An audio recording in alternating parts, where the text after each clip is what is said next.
Hey guys, quick important announcement. If you've been watching my videos for the past few weeks, you'll notice I've been uploading very furiously and, very frequently, almost daily, weekly, give or take a few days, but overall I've been pumping videos out like nothing. The reason for that is because I'm currently on winter break, but that's about to end soon, and obviously university stuff and whatnot. I won't be able to maintain this, so I'll go back to the way things were, when I was making the Dova Hari Rome videos. New videos will be every Friday at around 12 p.m. At latest 3 p.m. But I feel like I'm usually good about the 12 p.m. now. So yeah, I just wanted to tell you that real quick in case you just notice the uploads aren't daily anymore. Also, I want to give you an updated. I got a little sick, a little bit of a sore throat. Oddly enough, nothing else. I don't have a running nose. I don't have any headaches. I just got like a sore, throat, but it's not. I'm actually doing fine for the most part. So I'm getting better, and yeah, I'm healthy enough to at least react to some Napoleon. So this video will be about, I'm assuming, about the man who apparently hands Napoleon his first L, which is Joseph Alvinci, I believe. I don't think I said that right, but either way, this Joseph guy, I'm just gonna call him Joseph, yeah. Joseph is the man who first gave Napoleon his defeat. I have never heard of this man in my life. This is a pretty big deal though, because the only big defeats I think people mainly know about Napoleon's obviously, Waterloo, the Battle of the Nations, and I guess you could call Spain a giant loss, the whole Spanish campaign, but, overall, you know, it's amazing. Napoleon participated in at least, I think, over 50 battles, and he only lost, like, less than 10, so, he has a really great record. Not perfect, mind you. He's no Alexander the Great, but very few are. Either way, it's gonna be really cool to, see how this plays out. So yeah, I'm gonna try to give my opinions whenever I can. You guys don't know, I'm a huge nerd for tactics and like battle strategies. I love studying Alexander the Great, Hannibal, Julius Caesar. I love it. And Napoleon is the one conqueror I've neglected the most. Like, I'm all about Hannibal and all these other guys, but like I said, I don't know anything about Napoleon's campaign in Italy, so, this has been a real learning experience, and I've appreciated all the helpful comments, you know, where to watch next, and, many new people coming here, so I just want to say thank you, and hopefully I don't bore you away or scare anyone off. So, yeah, let's get to this. An Epic History TV PMF Productions collaboration. I always give credit where it's due. If you want to watch the original video, the link will be down in the description down below. And yeah, if you don't want to, always support the original channel. And in case you don't want to see my face or hear me talk. In 1796, at the height of the French Revolutionary Wars, a young French general took charge of a ragged, demoralized army in northern Italy. It was his first command. Many expected him to fail. Instead, in just 1 month, he won his first brilliant campaign. With astonishing self-confidence, boldness and energy, he led his army to victory after victory, transforming the war in Europe, winning praise from a grateful republic, and forging a legend. This is the story of Napoleon Bonaparte's first campaign, and the dawn of a new age.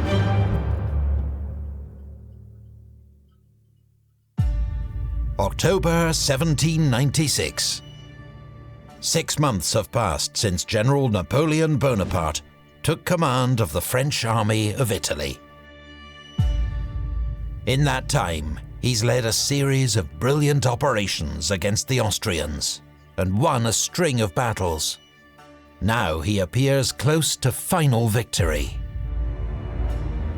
He's driven Austrian field forces off the plains of northern Italy, back towards the Alps.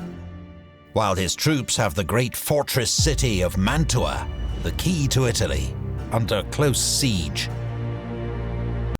Calling the January 6th investigation the biggest investigation in FBI.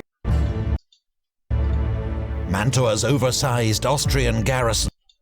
Yeah, about Vermeer, the old General Vermeer.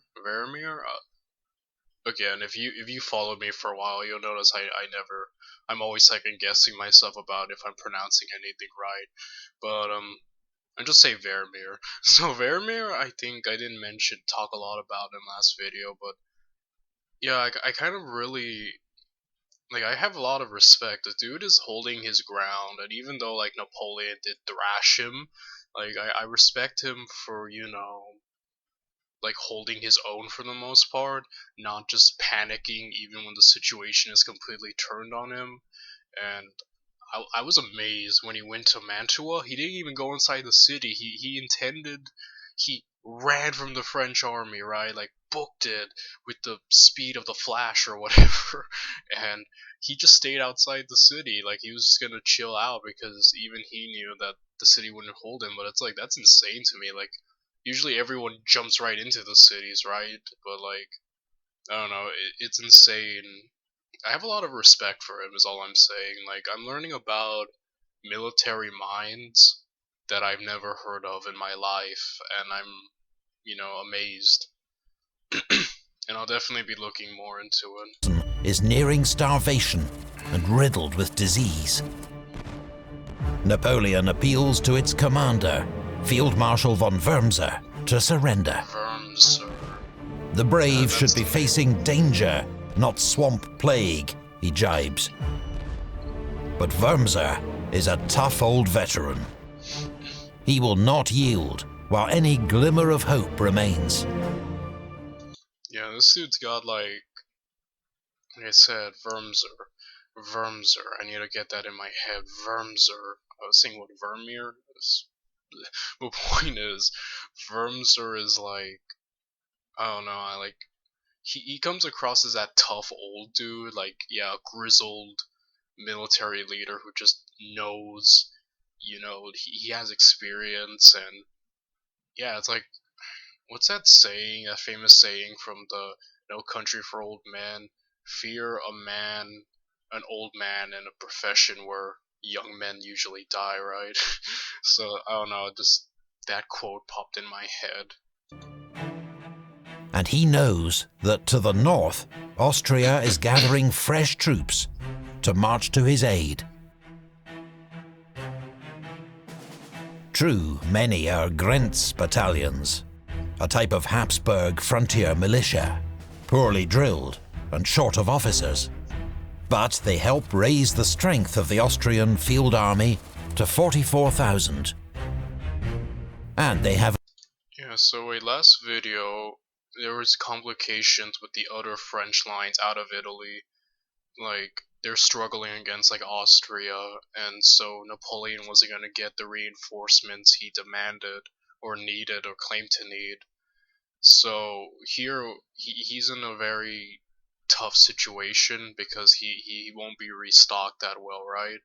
And since he built up that last video, this is where he suffers his first loss. I'm guessing, completely off my head, that catches up with him eventually. Like, here they are, he's dishing out defeats to, the coalition, but they're able to, like, for the most part, restock, and Napoleon's the only one in the French side kind of holding it all together, or, having a steady stream of continual success. So I'm guessing that pressure just eventually gets on him. A new general to lead them. Feldzeugmeister, or Lieutenant General, József Alvinci. The 61-year-old Hungarian was once military tutor to Emperor Francis himself, and is regarded as diligent, sharp, and brave. He and his staff draw up plans for a fresh offensive to rescue Wurmser and Mantua. Alvinci and Kostanovic will lead the main column, 26,000 strong, from Friuli to Bassano, then onwards to Mantua. Davidovic's corps, reinforced to 18,000, will retake Trento and push south through the Adige Valley. The two forces will link up at the earliest opportunity. Okay, that seems solid enough for the most part, yeah.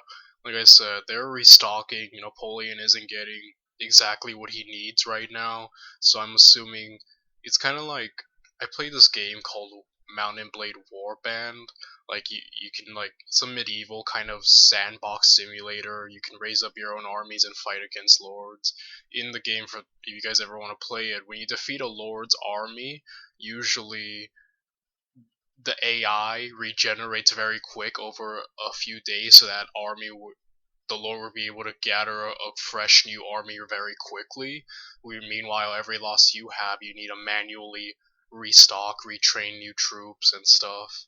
So, yeah, the reason I say that is because it comes across like this. Napoleon, yeah, he's winning, but, they're getting more men, more fresh, and Napoleon's kind of having to make do with what he has and stretching his lines, and that along with a siege of the most important place right now in Italy, Mantua. Like I said, if this is his first loss, I'm assuming that just the numbers game is what has to get him, right? So far, I think the strategy is good, but let's see how Napoleon counters. Meanwhile, Wurmser, who can muster just 12,000 fit men from the Mantua garrison, will launch powerful sorties to pin down as many French units as possible. Napoleon, by contrast, has received very few reinforcements from France. There we go. His weary divisions are suffering from shortages and sickness, and will be outnumbered on every front. Yeah, Napoleon is often outnumbered, though, so... Usually, from what I've seen, he usually does rely heavily on the divide and conquer, taking each, separating the enemy. That's usually his main line of offensive, right? Separate the enemy, attack, individually, move on to the other. That's like the Napoleon's bread and butter. So he's obviously gonna have to rely on that if he catches wind, if this is what they want, because this offensive on paper looks great. Like, this looks like it could really screw up Napoleon if it works. Alvinci begins his advance on the 22nd of October. The following day, the heavens open, drenching troops, swelling rivers, and reducing roads to mud. For the time being, Napoleon is content to observe the enemy struggle forward in such conditions, knowing the effort will exhaust his infantry and disrupt supplies. On the 2nd of November, fighting breaks out north of Trento, where Napoleon has ordered Vaubois to attack. He wants to keep Davidovich bottled up, but Vaubois is heavily outnumbered, and his attack fails. Vaubois begins pulling back to Caliano, while Massena gives up Bassano and withdraws towards Vicenza. But now Alvinci's advance becomes strung out, slowed by the heavy rain and poor fitness of his recruits.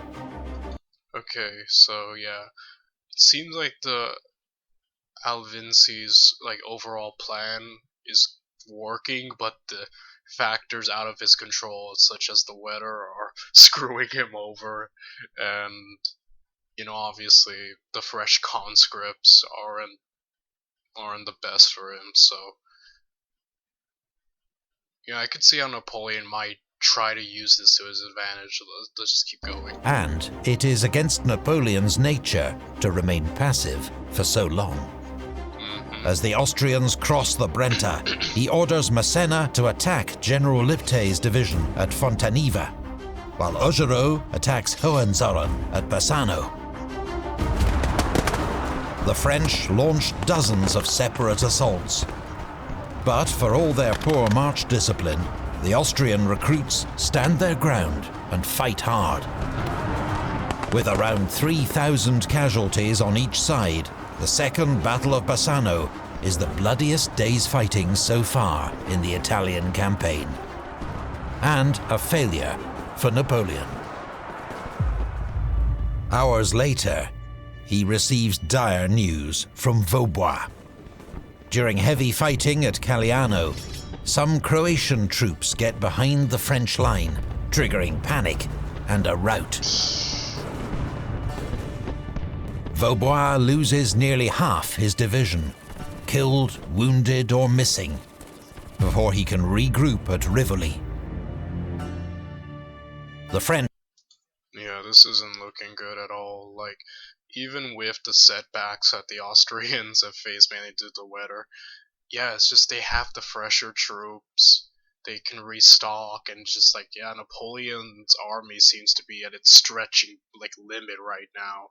Exhaustion, weariness, you know, it's all catching up. So, you know, obviously Napoleon overall comes out on top, but yeah, it's seeing how that comes out is like amazing. French are falling back on all fronts.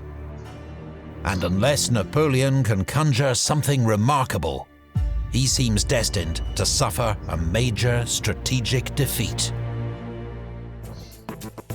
This video is sponsored by G2A.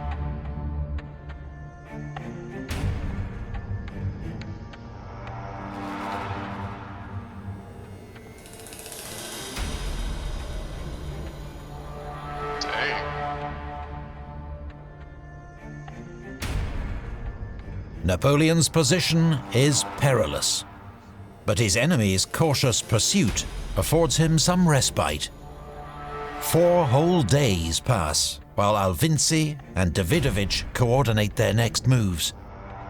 It's not a delay Napoleon would have tolerated if the shoe had been on the other foot. When the Austrians finally advance, it's bungled. Hohenzollern's vanguard approaches Verona to investigate reports of a French retreat. This isolated division is too tempting for Napoleon to ignore. He orders Augereau and Massena to attack. They inflict 400 casualties, but Hohenzollern escapes to a ridge near Caldiero.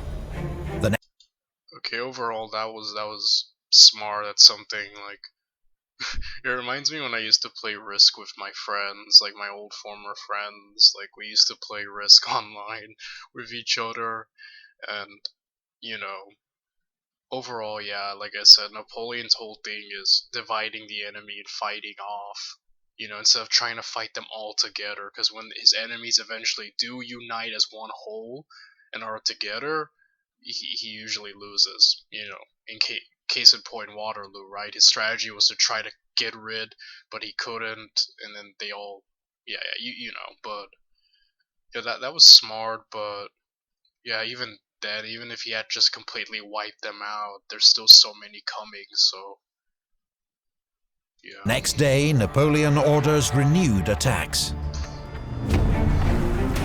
But conditions are atrocious. The French struggle uphill into driving rain and hail, their boots slipping in the mud, under fire from Austrians dug in on the ridgetop. Around noon, Colonel Dupuy's 32nd Demi Brigade finally gets onto the ridge. It looks like the French may be able to lever the Austrians out of their position. Yeah, I was about to say, but there's so many more coming. Like, and this is already like an uphill battle for the French because of the weather. Now it's like there's just so much more coming. I imagine Napoleon's gonna have to pull back, right? Like eventually the numbers will just catch up. But then, the Austrian army begins to arrive in force to support Hohenzollern's hard-pressed division. The French are in danger of being outflanked on both wings. They take up new defensive positions and hold the line until darkness, when Napoleon cuts his losses and orders a retreat to Verona. It has been an unequivocal French defeat. Napoleon's first in battle. Okay, so overall I was right about my prediction. Yeah, it's the numbers game eventually catches up. You know, there's only so much. And that's telling, because every defeat I hear about Napoleon is just a numbers game. He just got jumped too much to hold on and withstand the attack. The following day, he writes furiously to the Directory in Paris. He has no doubt that they are to blame for his defeat, for repeatedly failing to send reinforcements. We may be on the verge of losing Italy. None of the expected help has arrived. The army of Italy, reduced to a handful of men, is worn out. The heroes of Lodi, Millesimo, Castiglione and Bassano have died for their country or are in the hospitals. The men have nothing left but their reputation and their pride. We are abandoned in the depths of Italy. But despite his apparent despair, Napoleon has already devised a plan to strike back. A breathtakingly bold move that will spawn one of the greatest of Napoleonic legends.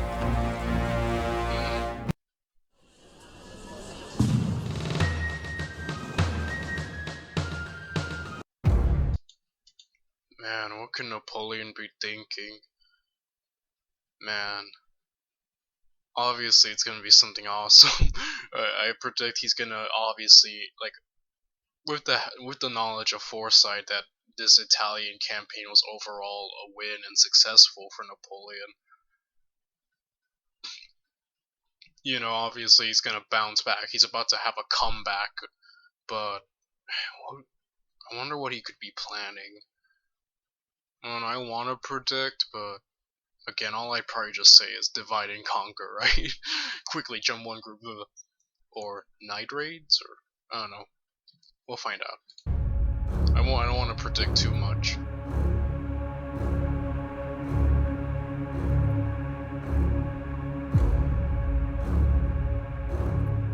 Or is he gonna just try to take Mantua right now? Okay, this quote makes me think he's just gonna cut his loss and try just to take Mantua by force in one go. With the Austrians converging on Verona, Napoleon decides to risk everything on a daring surprise attack.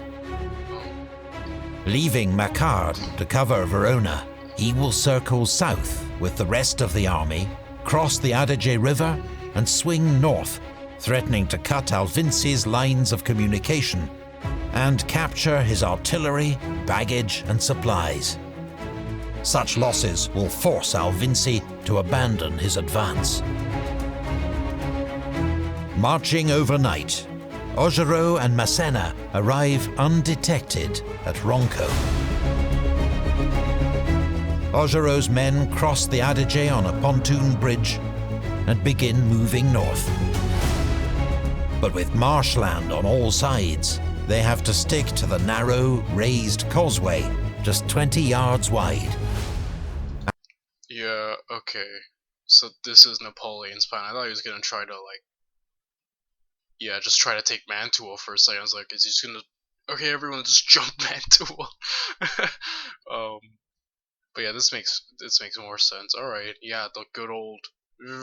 distract the enemy, go... Isn't that the most, used strategy in every battle? I feel like every time I watch these videos, I feel like it's always, alright, hold off the enemy, we go around them, and we jump from the I feel like that's the most used move I've ever seen from all these battles, but it's the one that always works. That's hilarious. So, yeah, this is Napoleon's best bet, and yeah, this is one of his best, this is what he's known for, is speed and just movability, mobility. When he managed to somehow, jump was it the Prussians or the Russians? I forget, but he managed to sneak 200,000 men to just, encircle and trap his enemy through hundreds of miles. Like, I don't know.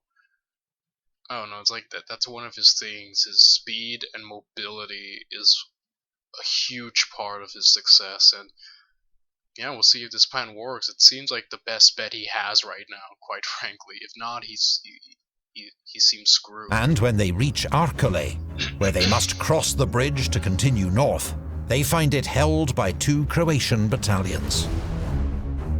Horribly exposed on the causeway, and under heavy fire, the French troops take cover behind its reverse slope. Reinforcements are sent up, but they too are pinned down by the weight of fire from the far bank. Colonel Lannes had discharged himself from hospital that morning in order not to miss the battle. He now attempts to lead a charge, but is hit in the leg. The fiery Augereau refuses to accept defeat and orders another attack. But his men are exhausted and demoralized, with 3 generals wounded. The attack at Arcole has stalled. When Alvinci hears gunfire from the south, he assumes the French are making a feint to divert him from his own planned attack on Verona. But then comes alarming news that the French have crossed the Adige in force and are behind his left flank. He sends 2 brigades to attack the French bridgehead and diverts Mitrovsky to reinforce Arcole. Massena's division, moving northwest to protect the flank of the advance, runs straight into the Austrians at Bionde. At first, the Austrians have the better of it. But a disastrous friendly fire incident triggers panic, and Massena drives the Austrians back up the causeway. Napoleon is increasingly concerned by the hold-up at Arcole. If they cannot break through, Alvinci will have ample time to redeploy and prevent any advance. He now orders General Gueux to take 2 regiments, cross the Adige at Albaredo, and lead them up the eastern bank of the Alpone River to hit Arcole from the south. He himself rides to the bridge to try to get the attack moving. He finds hundreds of French troops sheltering behind the causeway, unwilling to face the Austrian fire. General Augereau grabs a standard and begins to advance. This highly romanticized depiction was painted 2 years later. "Grenadiers," he cries, "come and seek your color." In reality, none had the courage to follow him. Then, the commander of the Army of Italy himself draws his saber, picks up a standard, and runs forward. There is withering fire all around. Several men fall wounded. His aide-de-camp, Colonel Murat, is killed. Another aide-de-camp, a Polish officer named Sulkowski, recalls, "The soldiers saw him, and none of them imitated him. I was witness to this extraordinary cowardice, and I cannot conceive it." Dang, man. With the French infantry refusing to follow their officers, the assault on the bridge ends in abject failure. A well-timed Austrian counterattack drives them back down the causeway. Dang. In the rout, Yeah, this seems like it's gonna be a complete disaster. Yeah, this plan was already, it came across as, like a desperate, last grasp to do something, but now it's backfiring tremendously, man. Napoleon's horse loses its footing. He tumbles into the swamp and has to be hauled out by his aides. That evening, General Gueux launches his attack on Arcole from the south. The defences are less formidable on this side, and his men fight their way into the village. Arcole, at last, has fallen. Alright, even though yeah, the side here completely was like an abject failure in a weird way. Yeah, Napoleon was a great move moving through this side. Overall, like I said, man, just that we'll go from this side, you go from that side around. It always works But somehow. that night, Gear's men are ordered to pull back. Napoleon Wait, what? is preparing to retreat. If, as he expects, Davidovich has continued his advance down the Adige Valley, Napoleon must withdraw now or face encirclement. His bold maneuver appears to have failed. Yeah, that's disappointing. Even after getting Arcole, like, yeah, even after getting the city, like, but at the same time, it makes so much sense. Like, it just seems like wasted effort. But I definitely see Napoleon's definitely right. Like, if they keep going and there's the risk that they can be encircled, it's like, yeah, you have to pull back. Like, I get it, but yeah, it's probably disappointing. Then, at 4 a.m., Napoleon receives a report from Rivoli that changes everything. Not only does Vaubois still hold the town, he hasn't even been attacked yet. Napoleon's line of retreat remains secure for at least a few days more. It's all the reassurance he needs. He immediately cancels his retreat and issues orders to attack.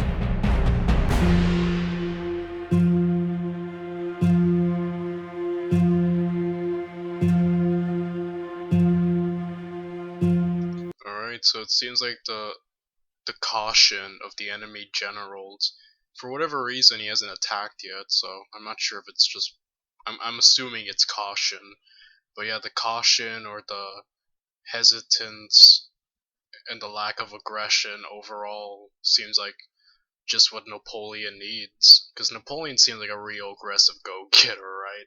So I don't think he would have been content with just sitting there. Napoleon has lost the element of surprise, and Alvinci is now planning his own counterattack. Overnight, his troops edge forward. Provera to Belfiore di Porcile, Mitrovsky back into Arcole. Both armies are on the move before dawn. Massena sends skirmishers into the marshland. When the Austrians arrive, bunched up on the causeway, they make easy targets.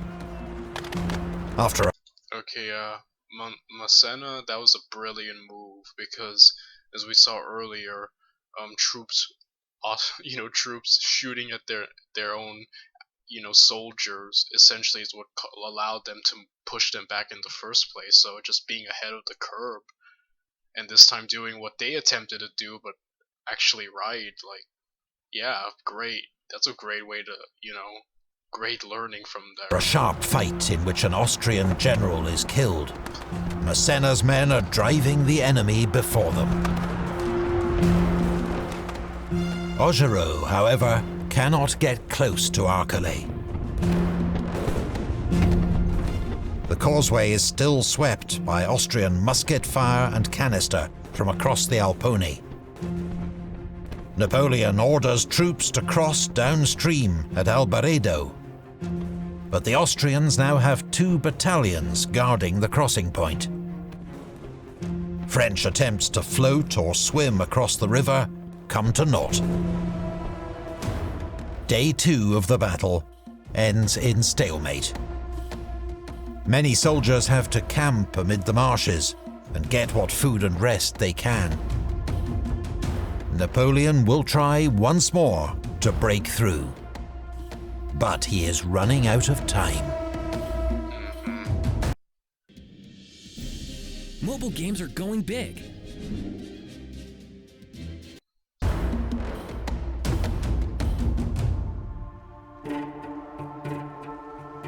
Davidovich, who by now has received several urgent requests from Alvinci to advance, finally attacks on the 17th of November. Vaubois' outgunned division breaks. The Austrians take Rivoli and 1,000 prisoners, and nearly capture Vaubois himself. With Davidovich on the move at last, Napoleon must force a decision at Arcole or retreat. The bridge at Arcole has proved too tough to crack. So Napoleon switches tactics. Augereau's division will cross the Alpone and attack Arcole from the south in force. A column is sent 10 miles south to cross at Legnago, and then race back up the eastern bank to support him. Massena will advance up the causeway in support, while also protecting the left flank. That night, the French assemble a pontoon bridge over the Alpone. Augereau's division begins crossing before dawn. Okay, so I think overall this comes across as very sound. Like, he's essentially kind of doing what he did before, like we're sending everyone there, but he's doing it like even more. I mean, it worked the first time, so why not? Unless we assume that the enemy has learned from the first time and actually put up more resistance here, but that has yet to be seen. But at sunrise, Austrian gunners in Albaredo spot the bridge and score a hit, knocking it out of action. Only the 51st Demi Brigade is across, though it gamely begins to advance on Arcole. Massena's advance is also hamstrung by a broken pontoon bridge. To add to the crisis, the Austrians launch an attack on the fragile French bridgehead. Napoleon gathers every available gun to blast the Austrians, who fall back under a withering barrage. The bridges are quickly repaired. But as the French advance, they encounter stubborn opposition on both sides of the Alpone. Yeah, I see.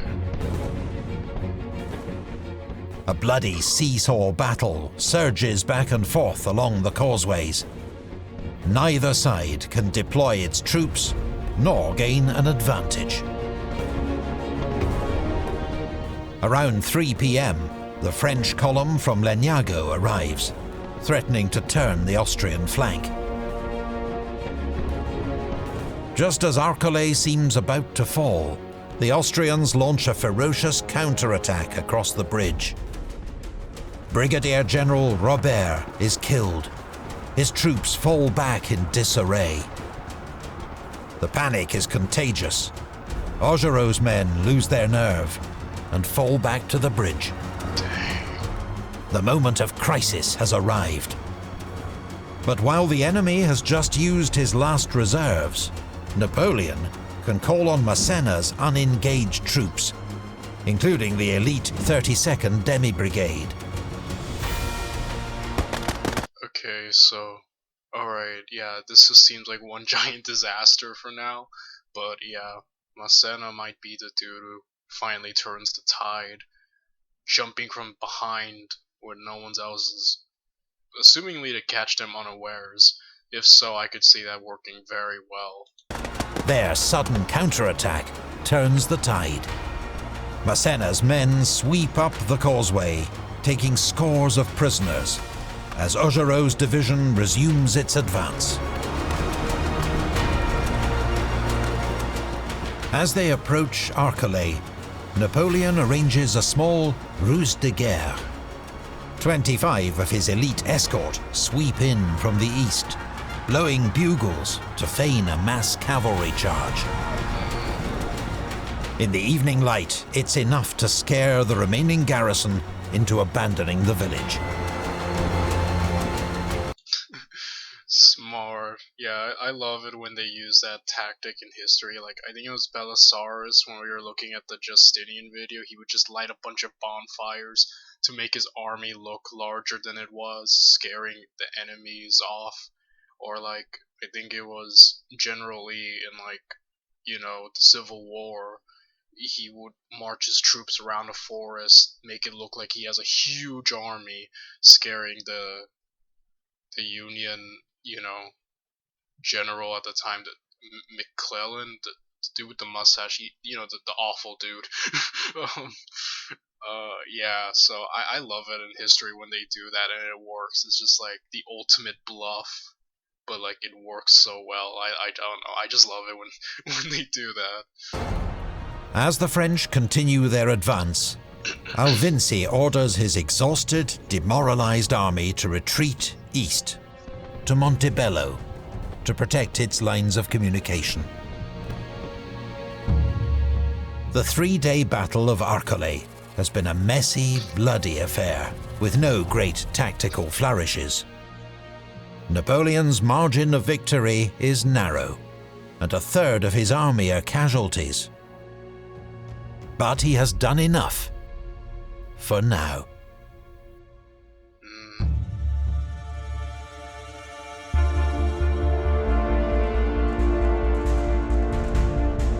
Respect.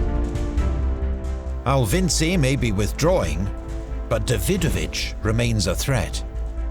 So, Alvinci's overall plan, would have succeeded. And like I said, it was really sound. And, if Davidovich had attacked probably sooner and been more aggressive, Napoleon would have actually just had to completely retreat, right?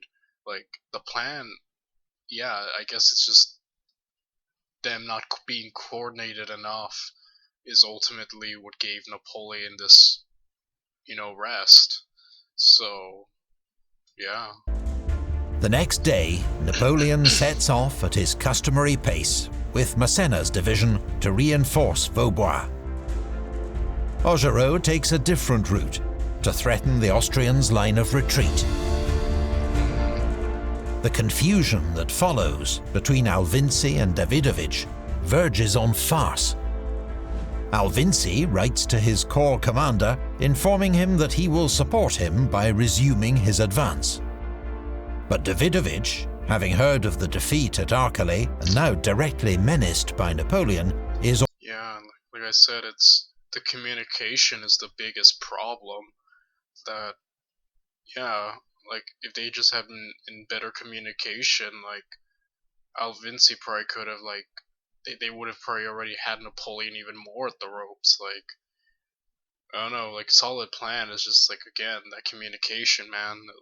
It goes really to show just the importance of communication. Like, I remember, like, I remember when I was learning about, like, Vlad Tepes, or, Vlad the Impaler, like, the infamous night raid he had against Sultan Mehmed, and, like, the plan overall was great, and I guess it is a success in that he managed to even sneak in and kill a high-ranking Ottoman. But a big part of the plan is that, despite the tactical brilliance of Vlad, like, the other half of his army wasn't able to meet him in time and coordinate, and they weren't able to coordinate the attack more efficiently. And it probably would have been even a greater success if they had. But at the end, even with good, I learned from Vlad the Impaler, it's that even with great, like, great tactics and plans and strategies, like, if you're not able to coordinate too properly with your allies, it falls apart quickly, or it's not as effective as it could be. The potential is, like, squandered. Already retreating. On receiving Alvinci's letter, however, he tries to turn his army around, leading to such chaos that he has to immediately countermand that order and resume his retreat. The end result is that both Austrian armies are soon withdrawing. And with exquisitely poor timing, gallant old Wurmser chooses this moment to launch his supporting attack from Mantua. Yeah, like, I see in my head that, assuming that they could have all somehow got into each other, like, if the advance of, Davidovich had attacked sooner, and, they had caused Napoleon retreat with Wurmser attacking, that would have been, like, that could have potentially undone Napoleon. Maybe not undone, but definitely step back a large amount of his progress. So I'm not sure if Wormser is gonna be successful. I assume if that had all worked out and they all had attacked at the same time, like probably, but I don't know if Wormser alone. Not to underestimate the man, like he is like pretty cool. It's just I don't know if alone right now it'll be a success. I'm leaning towards it won't be, but he might surprise me. He does at least secure some much-needed supplies, at a cost of 800 casualties. So overall, not It that has big of been a success. bruising campaign for Napoleon. By some estimates, he has lost more men than the Austrians. He has suffered his first defeat in battle, and won a costly, messy victory at Arcole. But he has beaten the odds and thrown back the enemy. What's more, his heroic conduct at the bridge at Arcole will soon take on a life of its own. Artists and pamphleteers turn a slightly embellished version of events into a sensational piece of personal PR that captivates France. With Napoleon's active encouragement, Yeah, Napoleon was really great at like propaganda. Like he even like made his own newspapers. I think I remember when he was like in his Egypt, like traveling around Egypt, discovering stuff. He would make himself look more cool and just like stuff. Like Napoleon was pretty great at propaganda, making himself even his like lesser, his setbacks look somewhat more glorious. You know. the world is witnessing the birth of the Napoleonic legend. A powerful force that will inspire loyalty and devotion for many years to come.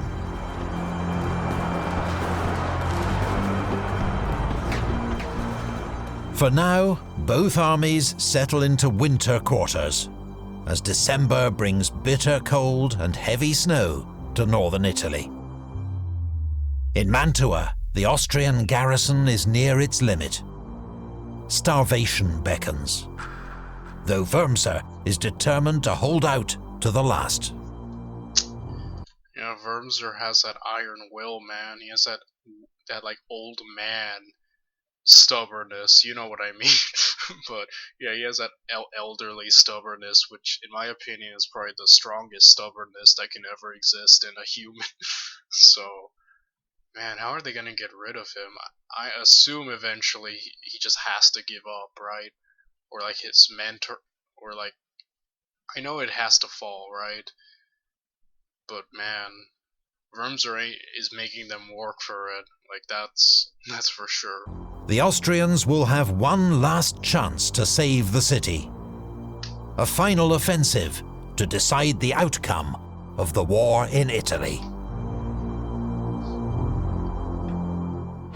A big thank you to So yeah, that's about the video, guys. So I want to thank real quick, you know, many of you once again for a lot of new people have been coming to these videos. So I want to thank you so much, you know, for the comments and you know just the help. I even think Fire Eagle, I believe, or Eagle Fire. Forgive me if I can't remember, but helping me even find a way to talk more and commentate and you know be more than a silent person by like predicting and commenting more. So overall, I'm really happy at who I'm meeting in these videos, and I hope to continue more.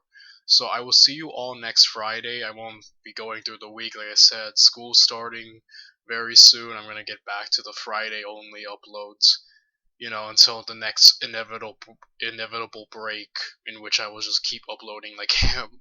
But for now, this will be the pace. So I'll see you all next time. Bye, everyone.